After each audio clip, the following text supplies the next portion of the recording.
What's up, everybody? I am Lady Stars and Fire. My real name is Michelle Espinosa, and this is part 2 of the weekly healing messages for January 29th through February 5th.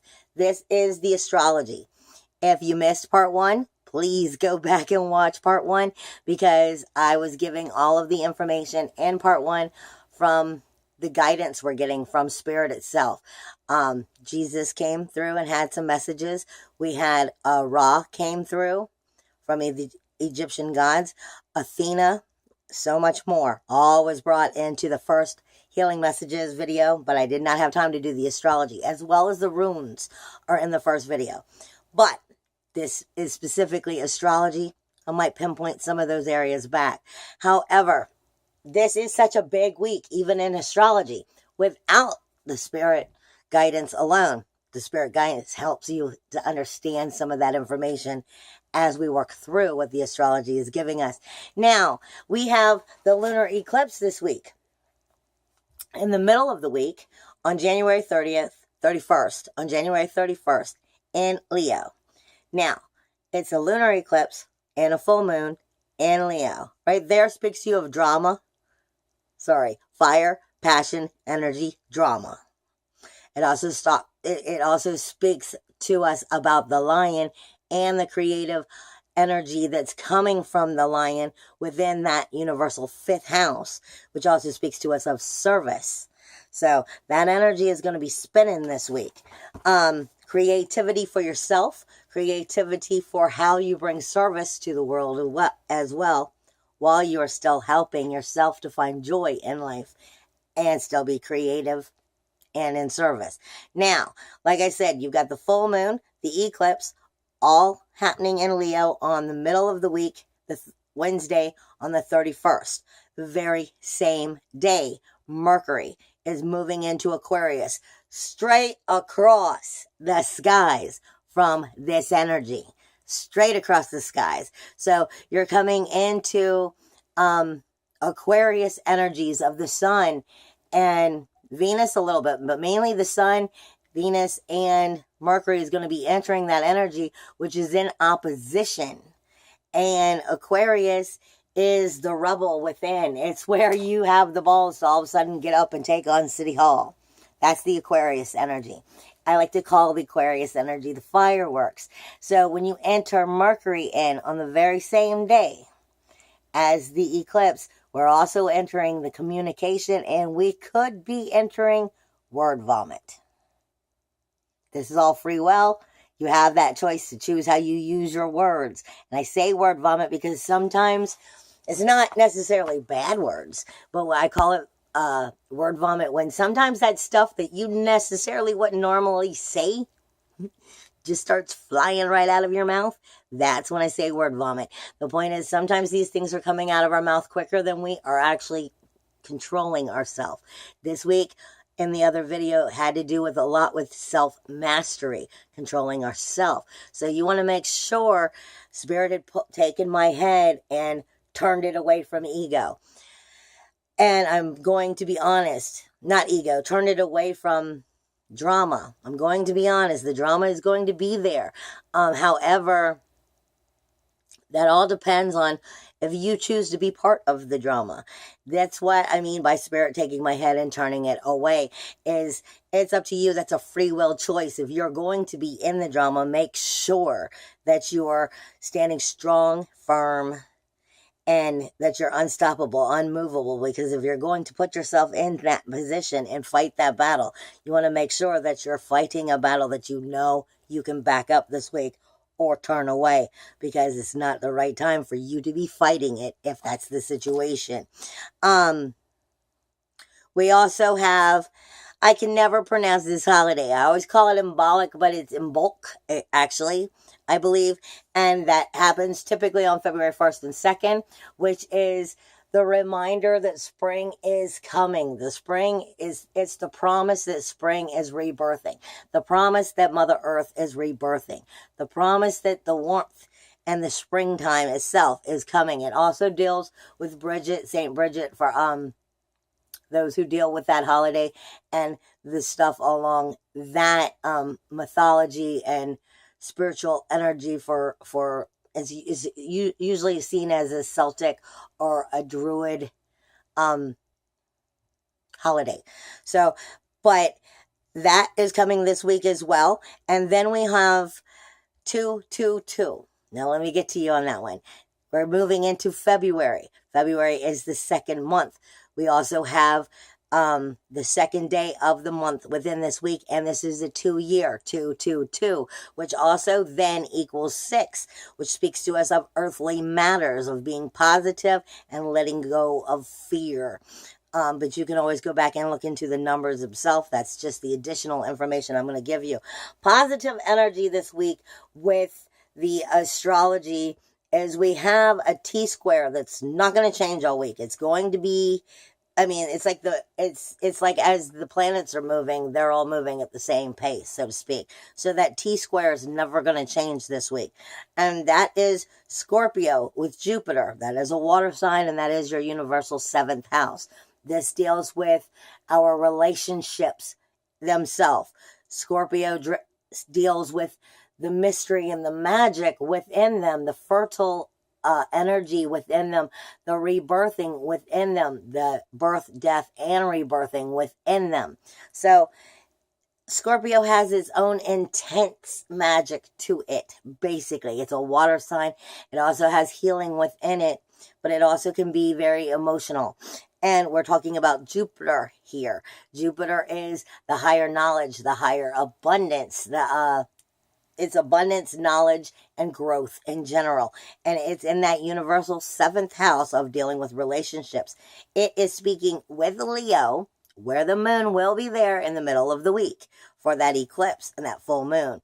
But all week long, it will be speaking with Leo as well, the universal 5th house of where the lion sits and creativity. The lion reminds us that the lion is not only the king, but it has obligations and responsibilities to hold to the crown and to its people as well. So that's where service comes in.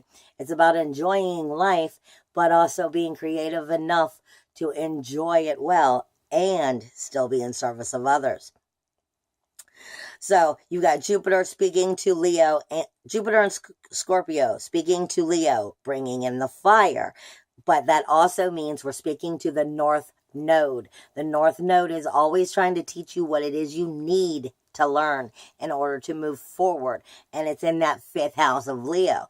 But it's sitting right next to Ceres. And let me just tell you, Ceres is bringing in the karma. Ceres is bringing in the threefold. Ceres is bringing in that too close to home feeling.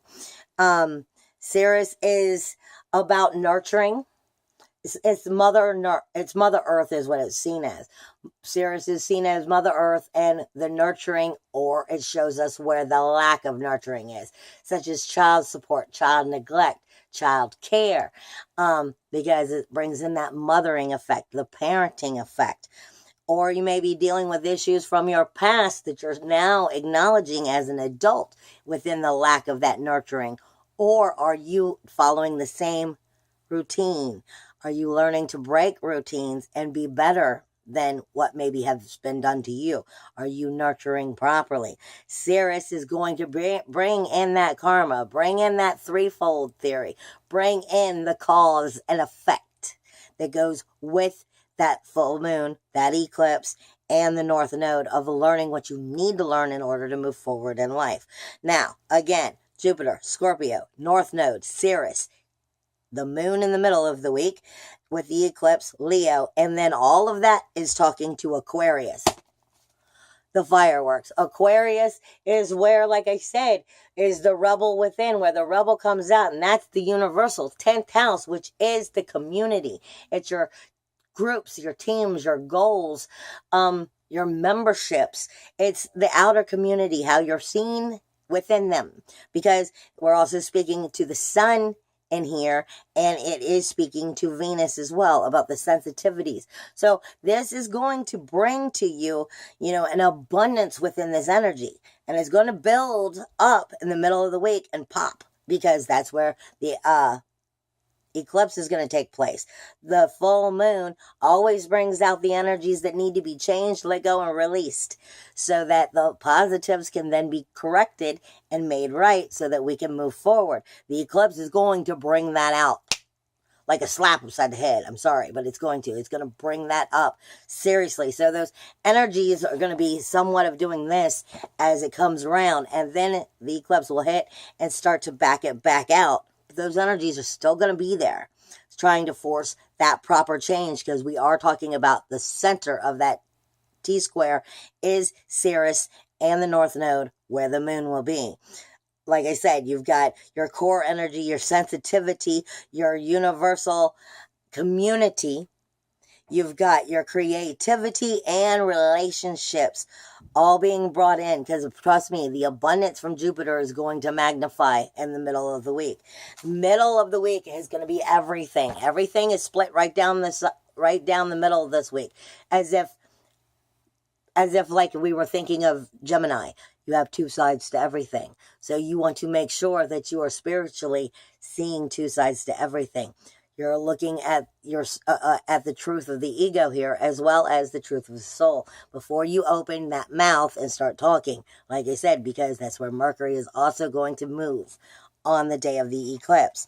Now, we also have Haumea, which speaks to us often. Haumea is one of the areas most people are not going to talk about. Haumea, though, is like hiding there. It's in Libra right now, which is that 7th house. I'm sorry, I said 7th house for Scorpio. That's the 8th house. It talks about the relationships, but what the relationships own, such as taxes, child support, child care, your home, rent, things that you have to share within a relationship, as well as sex. Haumea, though, is in Libra, which is where the balance is created, usually by showing where the balance is not there. Haumea is, like I said, Haumea itself speaks to us. It's a creating energy, but it's a creating of divine energy, a creating of lifting up. It reminds me, the energy that comes from Haumea reminds me of the lotus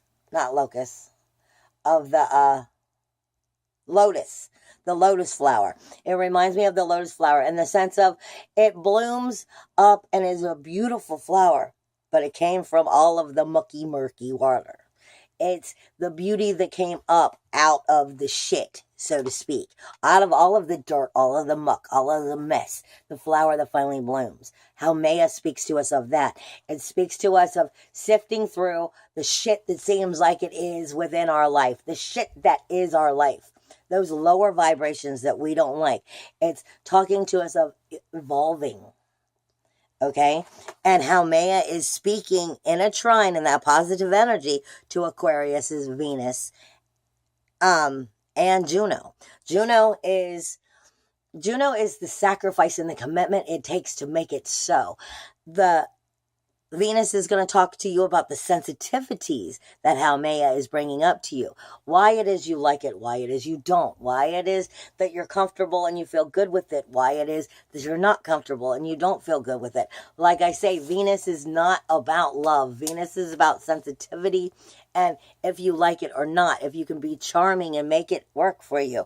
Or if you should stay away. Because Venus speaks to us on like your furry comforts. When I say furry comforts, I mean like my furry covers, my blankets, my pillows, the things that I love, the scents of your candles, the things that make you feel luxury, make you feel good about life. But Venus is also the same thing as when you stick your hand in that hot oven and you burn the shit out of your hand because you're cooking stuff at 365 degrees. It's been in there for an hour. Venus is the one that says, "Ow, don't do that. It hurts. Stay away from this kind of stuff." Venus is your sensitivity, your senses. And she's speaking to the Haumea, which is in Libra, about how can we create the balance so we can evolve, so we can find our way out of, like I said, the lotus flower, so it can become the bloomed, beautiful flower, not just in the murky water. So you can evolve out of what feels like the shit that's in your life and start to move forward and up into the next chapter. Okay, that's what Haumea is about. Speaking in Aquarius, which is bringing it into the community, into earthly matters, into your goals itself, but also into your friends, your groups, your memberships. But it can be also your community, because if your life is your job, then that will also bring the community into it as well. So, I mean, the community of that goal and that careering. So it's the outside world. This week is a lot of where the inside meets the outside. You also have the trine this week of Jupiter in that 8th house, which is what the relationships own. Like I said, children, childcare, child support, the car you might own, you might have to share in a relationship, whatever it is that your relationships own, the home, the taxes, the bills, the responsibilities. Okay, so Jupiter is bringing that higher abundance, that higher knowledge, that higher growth into this energy. And it's speaking directly to Chiron. This is a good thing. Like I said, these are the positive energies. These are bringing out how we can heal and move forward. However, in order to move forward, usually you have to show where the imbalances are so that you can make the correction, so the balance can be made, so the harmony can be made. So we're talking about these energies showing themselves in positive ways to help bring you forward. But it always depends on your free will. If you free will it to be negative, then you'll make it negative. Now, you also have Mars. It's mainly positive energy. It's just coming in this week. It mainly is positive energies. I only have like really 3 areas that are negative, are challenging energies. They're mainly positive. But like I said, they're coming in the way where like not a grand trine, but like a T square, which is the first thing I was talking about with Jupiter, the North Node, Ceres, the Sun, and Venus. Those energies, a T square, are usually negative energies that have come together to create a positive energy. So it's got a twist and a turn to how it's positively coming out, is what I'm trying to get through to you. Mars and Vista. Mars is your passion, your fire, your soul fire is Vista, the home and the hearth. Your defense system, your SWAT team, all of it that is the fire within, basically, in Sagittarius, which is where Jupiter owns that 9th house. It is it is your higher learning. It is where the fire of it spreads like a brush fire, but because it's full of that red fire energy. Mars, Vista, and the full fire of the soul, the home and the hearth, and your SWAT team and your passions are going to be speaking to your higher self. Okay, your higher self is what's going on here. Your higher self it wants to explore and be curious and wants to know and is trying to teach you these things and bring it to your attention, because it will be speaking to Chiron as well, the wounded healer, in that 12th house of Pisces, which is also where the end must happen so the beginning can. Okay, so you have a lot of these energies coming forth. Because like I said, that 9th house is your spirituality. It is your religion. It is your philosophy. It is the way you see, think, and view things. But it also is where you finally reach up to what I always call the lightning. You got your lightning. And you start to, connect with your higher self, the source. Okay, and come into those energies. And it is speaking with Chiron, the wounded healer, what it is that you will not give up, what it is you refuse to learn, what it is you refuse to heal yourself on, what it is you refuse to give yourself a break over, what it is you refuse to come out of denial about. These are the energies that are coming up this week, and they're going to be really just forcing you to try to help you get through that hump and heal. But they come up, like I said, positive energy has to be created and has to be made so that it moves forward in a positive way. And 90% of the time, in order for that to happen, it's about showing you where things are out of balance, out of harmony, so that they can be put back into harmony. However, the soul and the heart has to be wanting to do that, because if you let fear and ego run you away from it, then you won't be getting anywhere. Which just reminds me, I'm going to take you back out of astrology for a second, because one of the things Spirit gave me this week was, hi, honey, because when I was on the other video, I was saying that I was talking to Jesus, and I was talking to Ra, the Egyptian god, and they were telling us about the thorns, because the thorns are definitely here this week. You want to beware of the thorns, but you cannot have a rose without the thorns. But anyway, getting back to what it was given to me directly was, sometimes you have to remember that you might be working so hard at doing the right thing. As my girlfriend says, handling your shit, handling your responsibilities, doing what you have to be responsible, and taking on that responsibility, basically. And sometimes you're handling it so much that you're not handling you, that you're not. It's like sometimes you work so hard at being a light worker that you forget to be a light worker.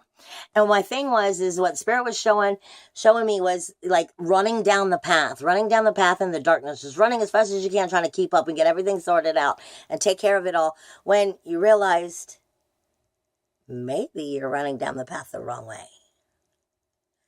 Maybe you're running down the path the wrong way because you're trying so hard to do it, when if you stop and come back to your soulfulness, the light's already there. The shooting star is already there. The blessing is already there. But you're so involved in you that you're not doing what you're supposed to be doing. And sometimes that is the key right there. Okay, now I'm going to get back to the astrology. On the 30th, which is Tuesday, we have a grand trine on that day. It's a fire and a water grand trine. You have the moon in Cancer, which is home. It is the home within our universal houses. But it speaks to us of the home in here. But it also speaks to us of karmic debt and home within past lives, and dealing with that to move forward. So it's the roots of where you came from and where eventually you will return. It is speaking to Chiron about those wounded healings that is still needed. How the 12th house needs them to end so the beginnings can begin. Like I said, it's a positive thing, trines are, especially a grand trine. And then it is speaking to Mars and Vesta, the soul fire of your higher self, trying to help you find your way through. Like I said, this is about, like I said, sometimes being the light worker is you're trying so hard to be a great light worker, to do all the right things, but you're not doing the work because you might actually be running down the wrong path, is what I'm being shown. Make sure that take the time, slow down, and truly see the truth around you. Because going back to the trine, moon in Cancer, 4th house, universal 4th house. You've got Chiron in the 12th house, talking about healing those wounds, the intuition that comes with the moon, and the depths of self that comes with the moon. As well as we're talking to Mars, your SWAT team, your inner SWAT team, your defense system, your action, your fire, your passion, your aggression, as well as Vista, which is your home and hearth, as well as this home and hearth, and your higher self, because we're talking about the 9th house, the higher spiritual knowledge that is there. That is going to be a very important day the day right before that eclipse. So pay attention to those energies that you're getting tuned into that day. Also, on the 30th, we have a T-square on top of a T-square. I already told you about the first T-square that's lasting all week. The second one on that day, on the 30th, the day before the eclipse, is Uranus in Aries. Is speaking to Pluto. And it is also speaking to the moon as well. So you have one T-square on one T-square, and then you have the grand trine. All of these energies are coming right down to the moon. Okay, you've got Uranus, which is your individuality, your independence. I'm sorry, my cat just jumped up here somewhere and I don't know where he went. Oh, hi. Anyway, Uranus is your individuality, your independence, your unique, your inventive self in that first house of how to bring that out, how to start it, how to create it, the core of who and what it is, and how can you be seen for it He's trying to get on a shelf up here in case you hear all that noise. Pluto is death, decay, and destruction for rebirth, renewal, and regeneration. This week has a lot to do with resurrection or the prepping for the resurrection. Okay, and this is the 10th house of Capricorn, which is all about building that brand new foundation, how to build a foundation that will last and be secure and last a long time. The moon is speaking to you about your intuitiveness as well as the depths of self, and it's in that 4th house of home and karmic home, as well as your karmic debts of home. I'm sorry. My guy's he's getting through all of my little trinkets that I make stuff with. Anyway, but like I said, it's a positive energy. You have so much energy coming through that the moon is going to be questioning this week and pushing energies out, because definitely the moon is doing a lot of conversations this week as it moves through. But it's going to be speaking to you about letting go of what's not serving you so that the new changes, the new resurrections can begin. However, it may not begin this week. It may be setting itself up for the resurrection, basically, if you let the dead to the dead. Now, we also have, for the last little bit of positives, I have some sextiles. Pluto, again, death, decay, and destruction for rebirth, renewal, and regeneration, which means change. In this case, though, it's bringing us the change for the resurrection. It's speaking again to Chiron, Jupiter, Vesta, and Mars all week long. So those are energies that are going to be there. Uranus is your individuality, your independence, and your inventive nature, is speaking to Venus all week long. Speaking to what it is about yourself and that inventiveness and that individuality and your freedom that you like and what it is you don't and why. So that you can help make these imbalances become balanced. So you can find how to put harmony in its right place and stop having disharmony. Now, the challenges, though, for the week is, yes, the moon is talking to everybody all week long, and it is asking questions. The moon is going to make you question and really soulfully search those answers. It's going to, and it's, like I said, it's just speaking to everybody on its move, so I'm not even going to go there. It's speaking to everybody as it goes through the energies this week, prior and after, before and after that eclipse in Leo. So we are going to be looking at Cancer energy. We are looking at Leo energy. We are looking at Virgo energy, basically, for this week. Those 3 days are going to be your major one. But, yeah, it's going to be coming out of that is where those emotions are going to be. Those emotions, that intuitiveness is going to be coming through that energy as it asks everybody questions of why. Why? Because it's searching for how to create that balance, how to emotionally get you up where you need to be and move on and let go so that you can intuitively take the next steps. However, Haumea, again, is sneaking up. Haumea is in Libra. Again, speaking about where harmony and balance is lacking within those relationships that you have. And it is speaking to Lilith. Because here's your card also for the confusion this week. Lilith is your key along with that. Your Haumea is, like I said, it's like the lotus flower. It's learning to come up out of the murky, dirty water and bloom into the beautiful flower that you really truly are. However, in order for you to evolve and get there, you have to first sift through what you consider to be the shit within your life. What it is just, and it's working its way through that for a reason, because that's spiritual growth. And learning how to evolve into, like I said, stop setting your root chakras and all your chakras from the 3rd dimension. But until you learn to start moving into those other dimensions, you don't know how. And I can't go there until you start to get there, babe. But it's about Haumea speaking to Lilith. Lilith. Oh, my Lord, what can I say? Lilith is, you can't make me do anything I don't want to do. Nope. You can't make me do anything I don't want to do. And that can be a very powerful thing. But in a challenge, Lilith is asking you, Haumea is asking Lilith to see past herself, to see past selfishness, to get in service of the bigger picture and understand that it's not just about you. There is a wholeness here, a oneness here that has to grow and mature. And as long as it's only about me, because I'm Lilith, it's going to make things harder for you this week. And to top it off, Uranus, your individuality, your independence, your freedom, your uniqueness, your creative self is also speaking to Lilith.